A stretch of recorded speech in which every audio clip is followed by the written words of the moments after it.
Welcome to this episode of Pen to Paper Press Podcast. I'm Cindy Kochis. I enjoyed speaking with best-selling authors, writers, editors, publishers, and creative souls about the process of developing our stories to completing our works of art. Each episode is an opportunity for us to explore mindsets, pearls of wisdom, and the experiences that began our journey as an author from the moment we put pen to paper. Today, Jon Sansone has joined me in the virtual studio. He is the author of Sales Warrior and has been professionally selling for 31 years. He is the host of an international comedy podcast and a motivational speaker. Welcome, Jon. Hey, thanks, Cindy. I'm so happy to be on your podcast. It's just awesome. Thank you. It's good to have you here. I'm curious, how did you come up with the title of Sales Warrior? Yeah, so warrior is what I think of when I think of what I've been doing for the last 31 years. And I liken it to the running back in a football game. Okay. So a salesperson makes a little bit of yardage over a long period of time, which ultimately ends up in a touchdown if they have the ability and the resilience to stay the course. Unfortunately, a lot of salespeople quit before they reach the touchdown, and a lot of them expect to have instant results, just like, microwave popcorn. Unfortunately, life is not microwave popcorn. No. No. So why did you write this book, and truly, who is the book for? I think the book is for anybody. I know it's called Sales Warrior, and initially I thought of salespeople, working for a corporation that have a quota. But I think it's for coaches. I think it's for life people, people that are life coaches, anybody at all that's trying to advance their business, people that have salespeople that work for them. I think the mind of a salesperson is lost on a lot of people. I think I also wrote it because frustration. I didn't feel like there was anything out there that was relevant, authentic, up to date for this time that we're living in right now. Like I'm living in this time right now, just like you are. And I just did $1 million in business last week. So I haven't stopped selling. I am just launching my inspiration wave across the world before one day I do stop selling. Whereas most people that write the types of books that I write and call themselves a sales trainer, what have you, that's all they do is train. Like they stopped 20 years ago. I've been doing it successfully strong for 31 years. And from doing it for this long, a person needs inspiration. Instruction is great, but inspiration is what people really need in all walks of life. I mean, it's hard to drive yourself to success when primarily you get rejection. It is. It's sales is not an easy job because of the fact, or profession, I shouldn't call it just a job, because you are facing the rejection. How do you handle the rejection? Do you take it personally? Do you take it, off the cuff and like, okay, it's not me, it's the product? It is a mental battering if you're not prepared to do it. Right. Yeah. Yeah. And that's why I think the world needs more inspiration. The world has the daily news. It has the nightly news. It has all the negative information. Yes. We have our preachers, thank God, and our priests and our rabbis and our other motivational, spiritual people. But the world needs more inspiration.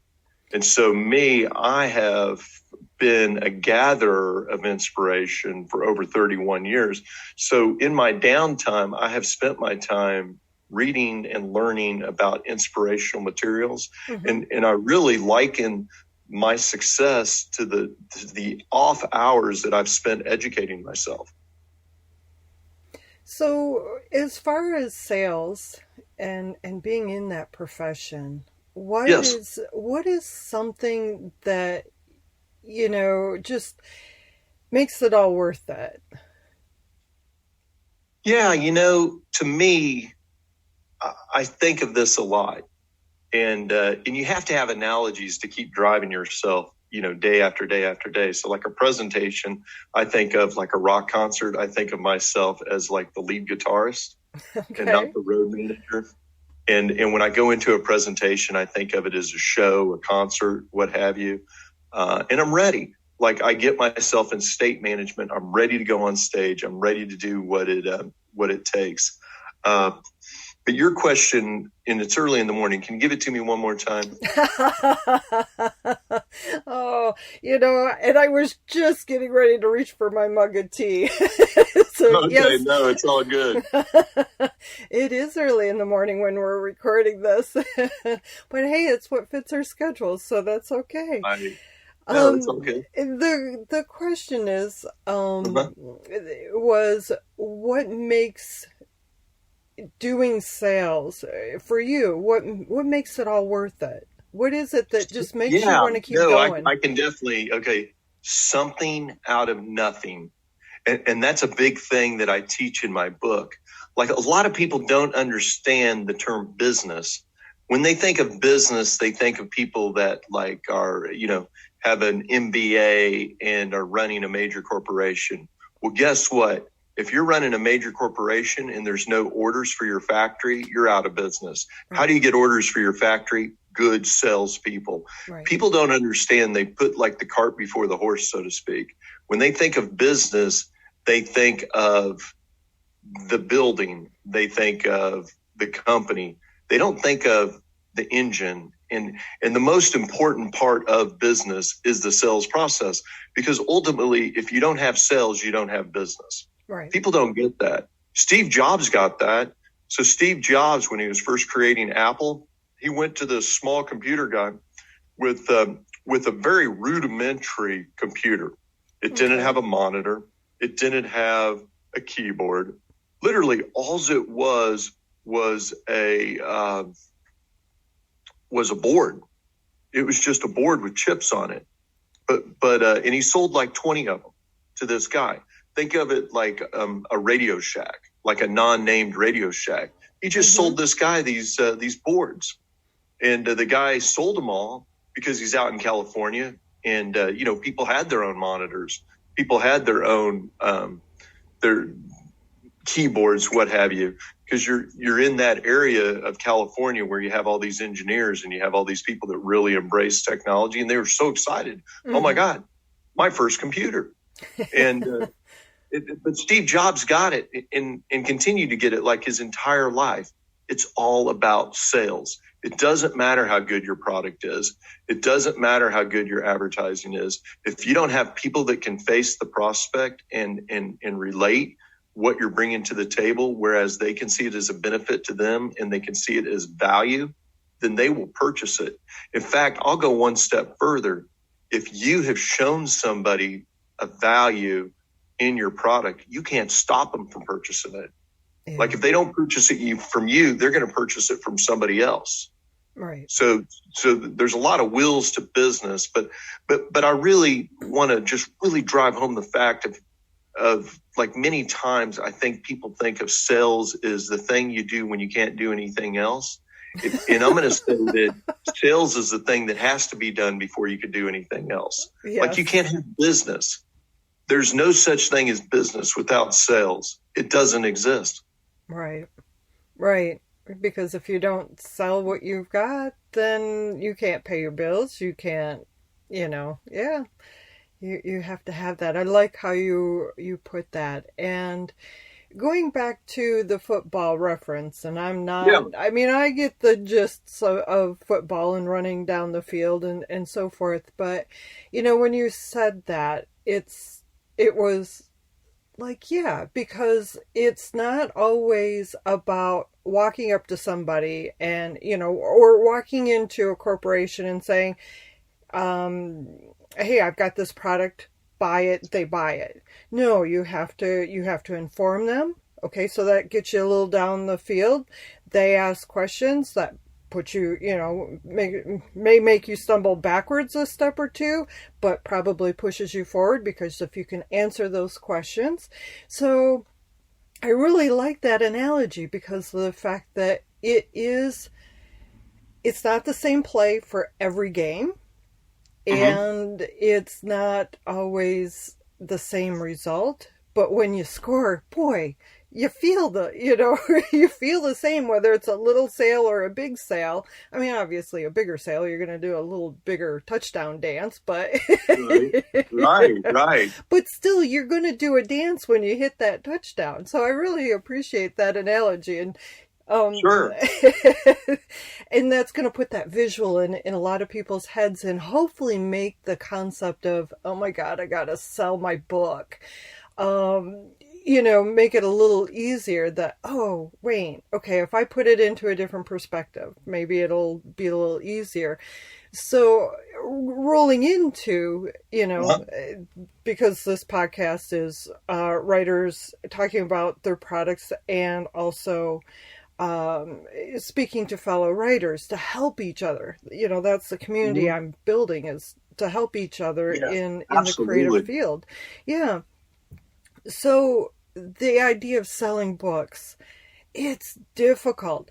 And I'm not talking necessarily marketing, because marketing is a whole different beast. And a lot of people want to put sales, marketing, and advertising all in one thing. Yeah, you're generically doing the same thing, but they have three very separate roles. And it's not easy for a lot of writers who's holding their book and walking up to somebody and saying, will you buy my book? So what is, do you have a pearl of wisdom or a bit of advice to help, them feel a little more at ease and less self-conscious? Yeah. So I would say social media and marketing is paramount. I believe one of my best vehicles right now is my whole vehicle, because I do a lot of inspirational interviews like we're doing right now this morning, Cindy. This will be my fourth one this week. And that's a good way to get your name out about your book. It's like a virtual book tour. It's a lot of fun to do it. Hopefully it brings the pages alive for the reader. I'm a big believer, if you have a good product, you can't keep it away. I mean, there's 300 million people here in the United States. There's over 1 billion people in China. There's over 1 billion people in India. My book costs $10 on Amazon. Each time I sell it, I make $7. If I can sell it to 1 million people, I've made $7 million. Way worth my time. Right. And I firmly believe I'm going to sell 1 million copies. I'd be surprised if I don't sell 1 million copies, because it's the type of a book that is going to inspire you over and over and over again, because it teaches you what you need to get inspired. Like most people are walking around their home in a funk, or they're in their office in a funk, and they have a list of things they have to do. And now that list of things they have to do has become stressful. Like, I want to bring that up, like that term stress. True. I never even had that in my life until one day my uncle was in the hospital, and I was riding in the car to go to McDonald's with my aunt. And my aunt said, "Oh, I'm just so stressed about this whole situation." Prior to her saying the word stress, I didn't even know what stress meant. And then I equated stress to, oh, it's when you have your husband in the hospital. I was a young man. I wasn't even 13 years of age. And that brings up a good point. Like, the words we use are so important. Yes. Like, are we stressed? Are we busy? Are we stressed? No, we're engaged. Are we stressed? No, we're productive. Like, if we start reframing what we say about what we do, we are going to feel better about what we're doing, and we'll get more accomplished. And then, like you had mentioned, like what jazzes you? Like, I say that a lot, like what jazzes me? I love making something out of nothing. I like calling into a company, has no idea who I am. I get through the gatekeeper. I get into the decision maker. By the time I'm done, they're calling me back and begging me for pricing. That jazzes me. Yeah. And over the years, I've done this out of my house, and it's hilarious because like working with a major corporation out of your house, like does IBM have any idea at all that they're working with somebody in a t-shirt and shorts? You know what I'm saying? Like, yeah. And that's exactly, I actually sold an IBM ThinkPad to IBM, which I think is amazing. The woman called me up and she's like, hey, how much is an IBM ThinkPad, which is the IBM laptop for people that aren't super familiar? And I'm like, well, what do you mean? And she goes, well, we figured we might be able to get it cheaper from you since we've got a lot of software and other things from you at a really good price. And I'm like, I don't know if you will or not. So, but let me work on it. So I got with my distributor. I took an IBM ThinkPad. I think I added like $300 profit to it. Now, this was years ago. When these things were very expensive. Today, they're very inexpensive. I'm talking back when, yeah. I mean, I think a ThinkPad was probably $3,000 if I had to get. I mean, they were expensive. Most people couldn't afford a laptop back here. And it was like a Pentium 100, not to date myself. But anyway, I think I added like $300 to $200 profit because I got to make profit because I'm in a business. Right. And I sent her the quote and she calls me back and she's like, oh my God, that's such a better price than we can get internally. And I'm like, wow, they must be like really jamming you internally because she would have had to buy from another business unit. So that, I don't know, these kind of things jazz me when you turn the impossible into possible. Yeah. And that's interesting. About the IBM.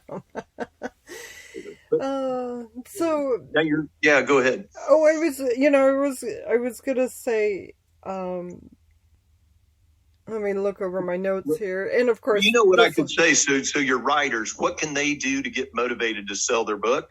Yeah. They need a warrior vision list. I talk about this a lot in my book. Okay. I'll say it on multiple podcasts. It's lost on a lot of people, but you don't understand the power of taking a pen and putting it to paper.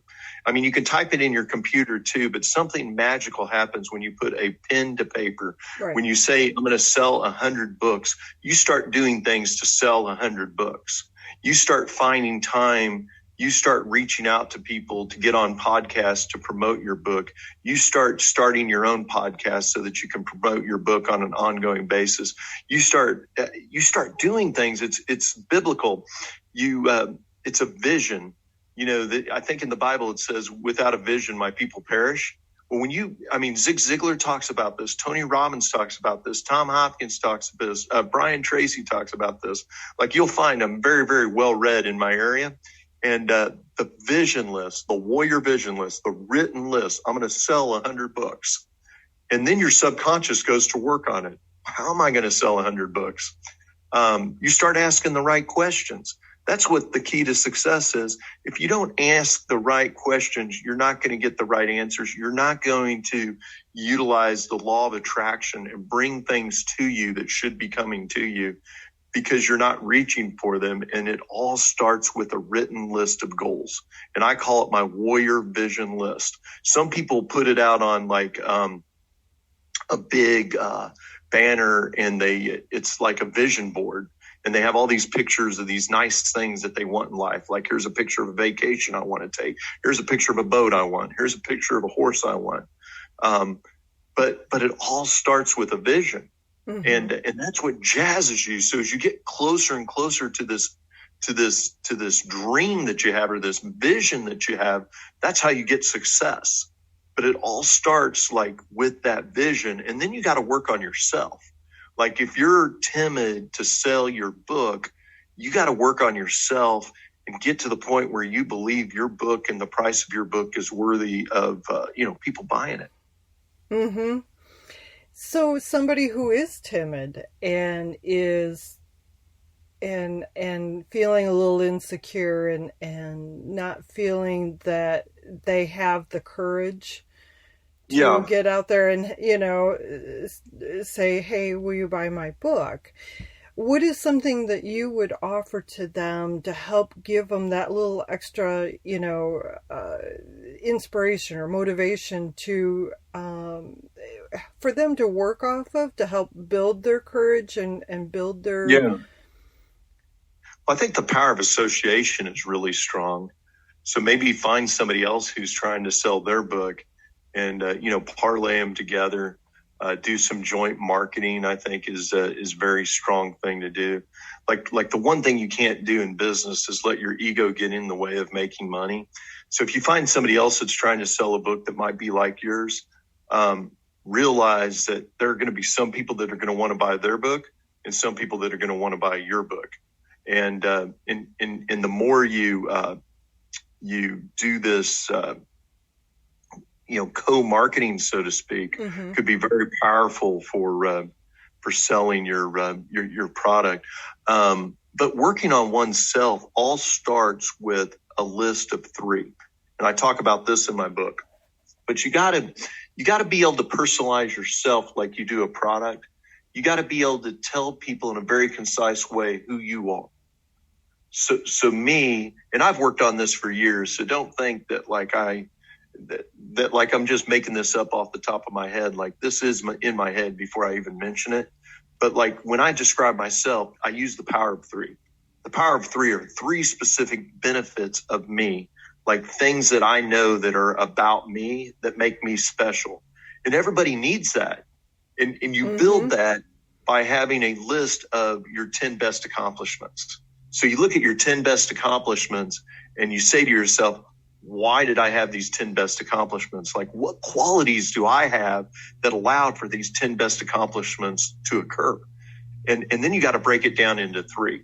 I try to make mine as interesting as possible, but here are my 3. So I'm a sales guru of 31 years of professional selling. I'm also a rock and roll historian. Like I can tell you just about anything significant in the rock and roll business to an nth degree. Okay. So not a lot of people can do that. Nope. and also like I'm a very caring and loving family person. Like my family is like everything to me.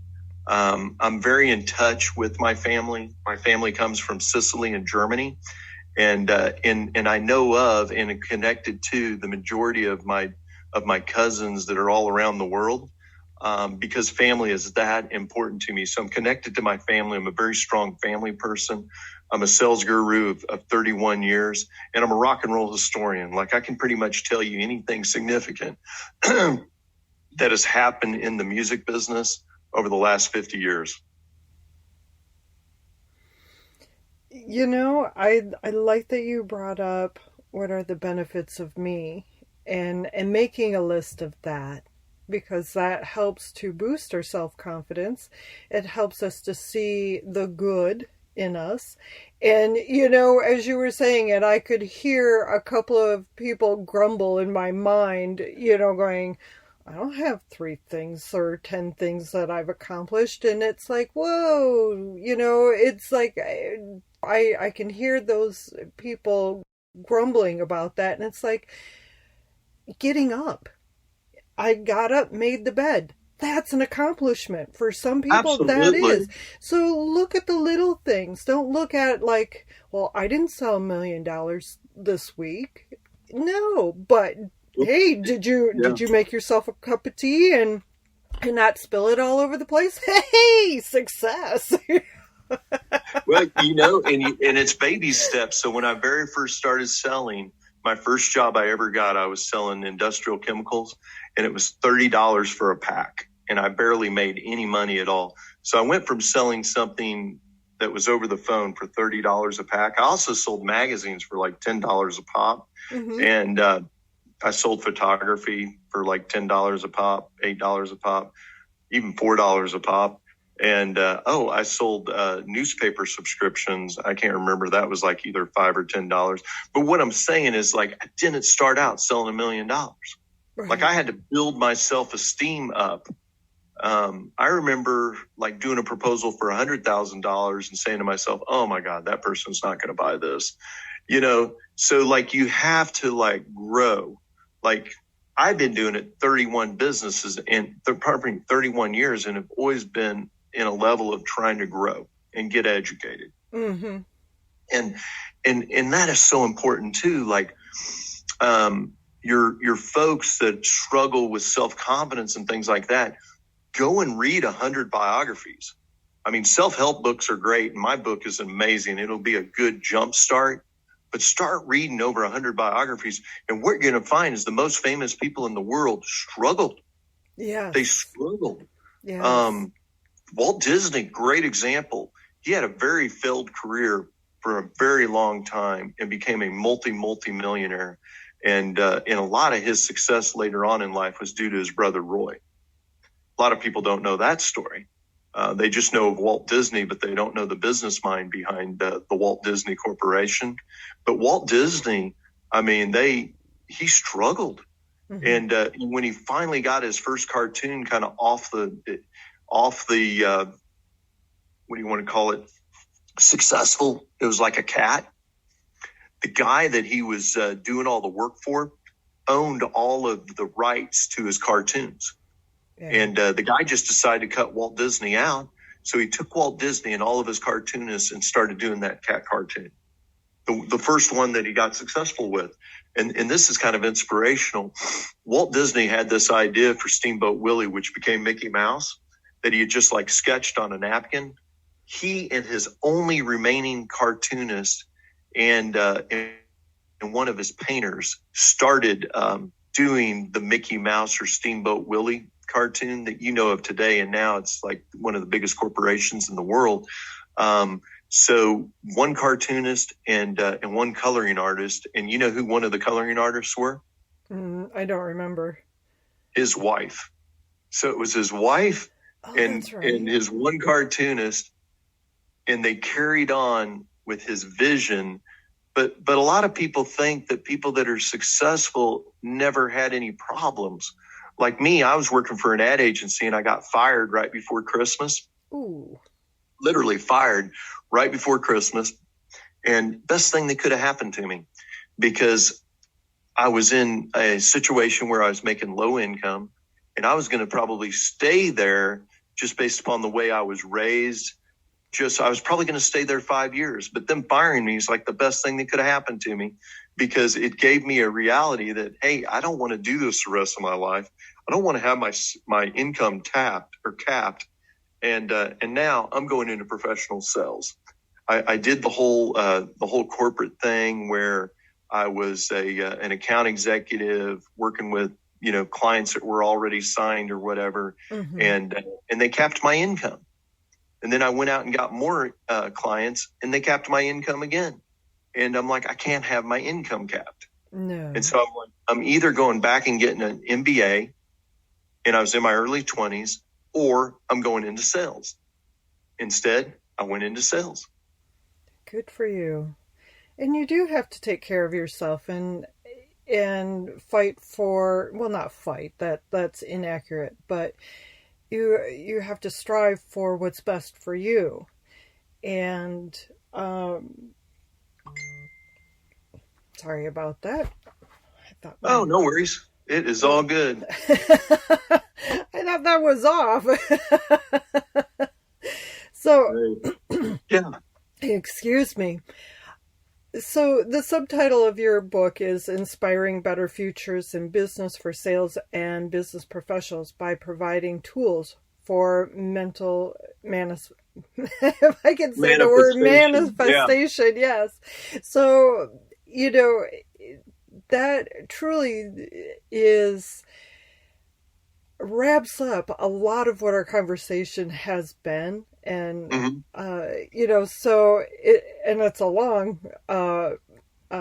subtitle, but yet it's very to the point, tells me what I can expect and most certainly what your message is. So why did you become a motivational speaker? Relevance. I didn't think there was anybody I could relate to anymore that was in the space. Okay. I followed Zig Ziglar for years. I love Zig Ziglar. Love him. And he was my surrogate father in the sense that my dad died at an early age. So I was left to kind of fend for myself, and I really didn't have anybody to mentor me in business. And Zig Ziglar, though he doesn't know it, mentored me in business. And Tony Robbins, closer to my age, he also mentored me in business. Mm-hmm.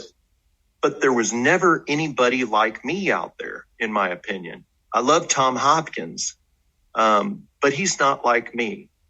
Like, I'm different. I'm a mix between John Lennon and Steve Jobs. And there's nobody like me out there. And I actually use my own like podcasts that I do to motivate me someday. Mm-hmm. Some days, because like I've been in sales for 31 years. I honestly don't need the money anymore. And I'm not being arrogant. I've just put myself in a situation where I don't need the money. Somebody asked me I was talking to a client the other day, and he said he wasn't going to buy from me.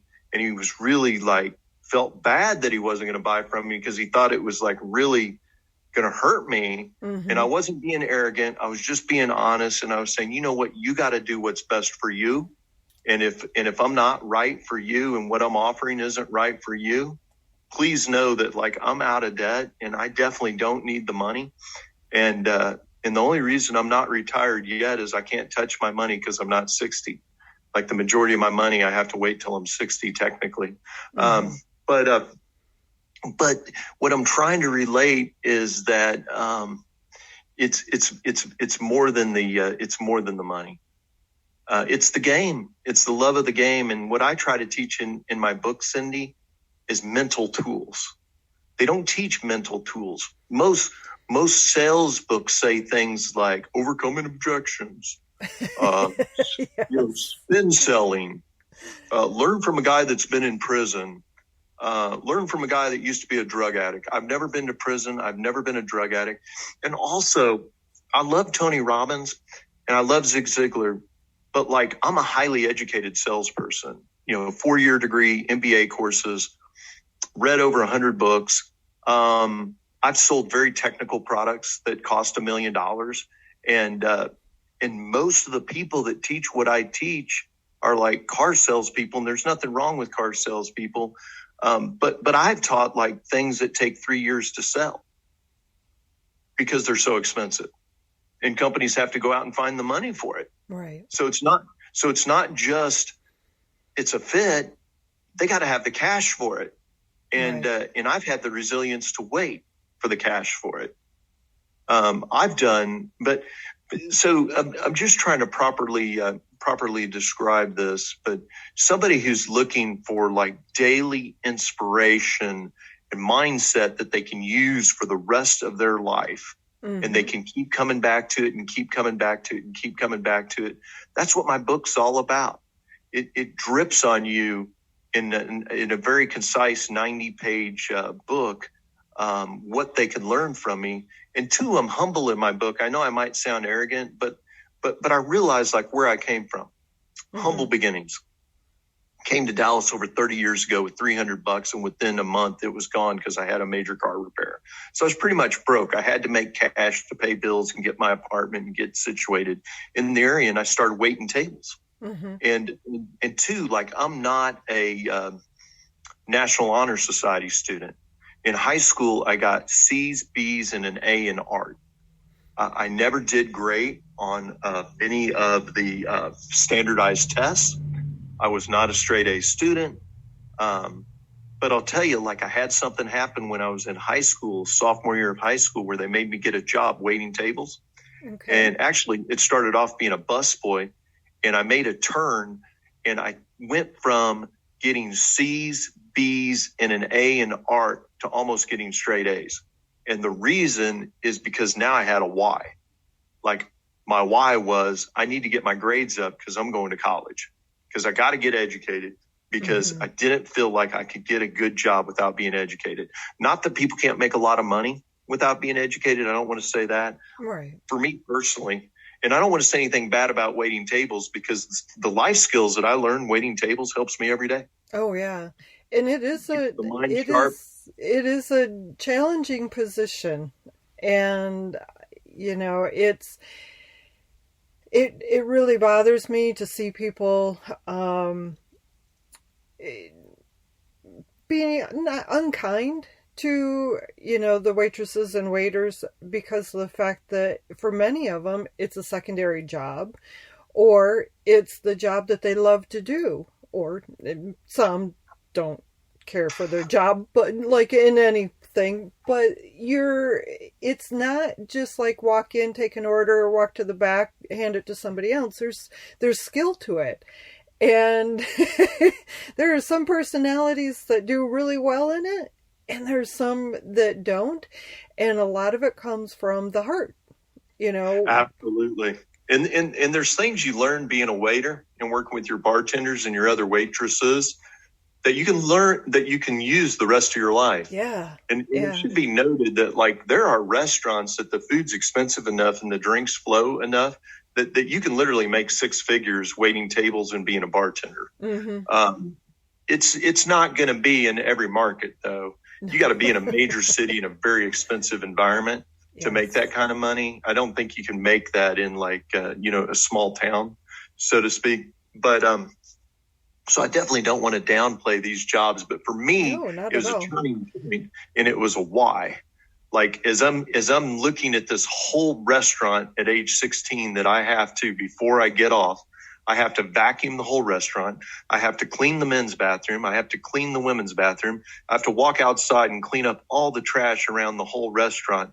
My why became so great that I just started acing tests left and right. Like I'm just like I wasn't trying to get A's. I was trying to get B's. But at some point my memory got better, like my studying got better, everything like got better. As I got focused on the goal, things really came into alignment. And it goes back to the Bible, without my vision, without a vision, people perish. Once I got the vision, I was going to college and I was going to finish up my high school career with good grades. And, I went into college and started getting good grades too. I just took that same attitude and process that I learned in high school and I took it over to college. But again, I don't have a photographic memory. I'm not a National Honor Society. Like I learned every trick in the book to do well on tests. In fact, one of the tricks that you learn is if you don't know the answer, mark it B and don't change it up if you don't know the answer and mark some of them B and some of them C, because probability wise, if you mark every one you don't know B, you're going to get some of the ones you don't know right.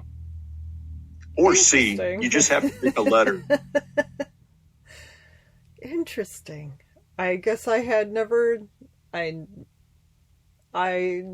thought of it that way. Never put that Well, there's a science to studying. There's a science to test taking.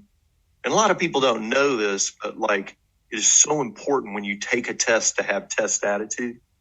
Like I've taken rigorous tests. Okay. I've taken tests that literally take 6 hours to complete. Ugh. I've taken tests that take 3 and 4 hours to complete. They're on a computer. Nobody's there to help you.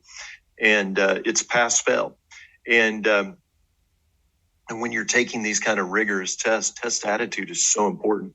Test resilience, learning to settle yourself down. Like people need to learn how to manage themselves. True. And my book teaches these things. My book teaches mental skills, mental mindset, state management, so important. People don't know these things, but I'll just kind of share it with you. So Robin Williams, very famous comedian, right, left us way too soon. Yes. Before Robin Williams went on to do his comedy show, he would sit in a silent room. Nobody could be in there with him. And he would just put his head in his hands and he would just like relax before he had to go on stage. Like nobody could be in the room. Nobody could talk to him. It was Robin needs this 30 minutes before he goes on stage. I did not know that. Yeah. Yeah. You just, in me personally, because I have a friend of mine that's in the rock and roll business. And so he's gotten me backstage in different situations to meet famous people. So I've witnessed some of these things where they're like, out of here. We're 10 minutes before showtime. Everybody out of here. Because it's time for them to get into state. Tiger Woods, when he gets up to hit a golf ball, he waggles the ball back and forth and before he addresses the ball. And that's state management. The guys in professional basketball, before they shoot their extra points, they might dribble twice like they've done over 1,000 times ever since they were 12 years old in their own backyard before they shoot their extra point. And that's state management. And life is about state management. That's how you become successful, is learning how to manage your own state. Wow. Aha. Yeah. It's like, a handful of aha moments just transpired through all of that. And yes, we don't, when you're observing, you don't always pick up those cues that that's what they're doing. Some people do, some people don't. Some are just like, just shoot the ball already, or hit the ball, But it is a mental preparation, and it is sinking, into the center of self, and just taking that, breath of air that we all need before we exert an energy. And just coming in and having that 30 minutes, 2 second, 2 dribbles of a ball moment of just kind of coming inside, turning off the world outside, and like, yep, I got this. I can do this. This is how I'm doing it. It's so important, like positive affirmations. I teach about positive affirmations. It's so important that you speak into existence what you want before you have it. I mean, one of the ways I was able to rise in my career and things like that over the years is just, I'll be driving down the road and I have, 30 minutes to 45 minutes in traffic. Mm-hmm. And I listen to rock music because that helps with state management too. My music isn't going to maybe help everybody with the same, everybody's going to have their own music that jazzes them. Mm-hmm. For me, sometimes it is jazz music that jazzes me, but sometimes it's heavy metal. Sometimes it's hair metal. Sometimes it's a motivational speaker. I can't tell you, like, it's different. It's not the same thing every time. Sometimes it's me listening to me, but it doesn't matter like what jazzes you. It's all about like getting your state up so that you can perform. Yes. And positive affirmations are so important, because what you're doing is you're speaking into existence that which doesn't exist yet.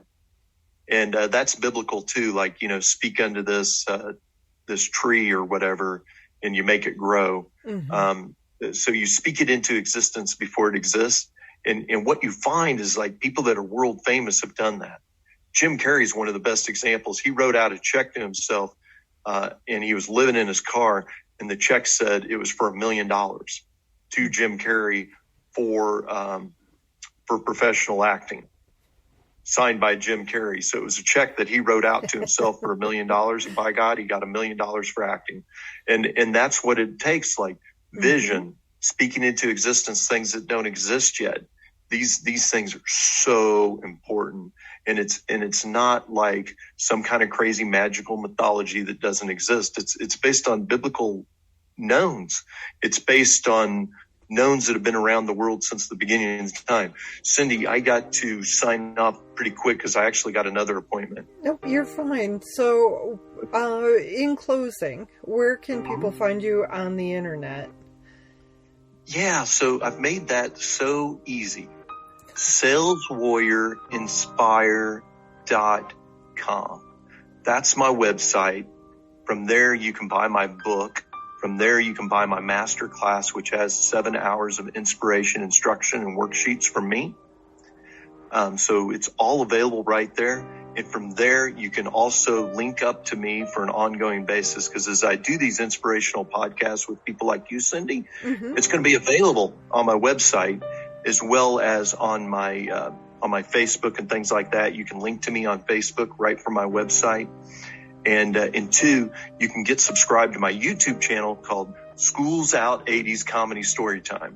Okay. And we have famous people that we interview on Schools Out. We just interviewed a guy that toured with Ozzy Osbourne. We just interviewed a person who used to write for famous comedians like Rodney Dangerfield. And we're getting ready in December to interview somebody that was the producer of the last Bill and Ted's Greatest Adventure, or whatever it was called, Bill and Ted's movie that came out. Yeah. He was the producer for it. Was on set the entire time with Keanu Reeves. Nice. Alrighty. Well, I thank you very, very much. Oh, my pleasure. Yeah. Thank you for providing this platform for your listeners. And you can't be a motivational speaker if there's nowhere to motivationally speak. So it takes a village. It does. It's a community. It truly is. So thank you. Absolutely. Before we end our time together, I'd like to say thank you for listening to my conversation with Jon. To access his website and purchase the book he has written, visit pentopaperpress.com/podcast and select the show notes page for this episode. To receive future episodes in your inbox, subscribe to the newsletter and follow this podcast on your favorite applications. You are invited to share your favorite episodes with individuals you feel will resonate with the content. Take care, and until next time, keep your pen to paper and write. Your words have power. Your story matters. Bye for now.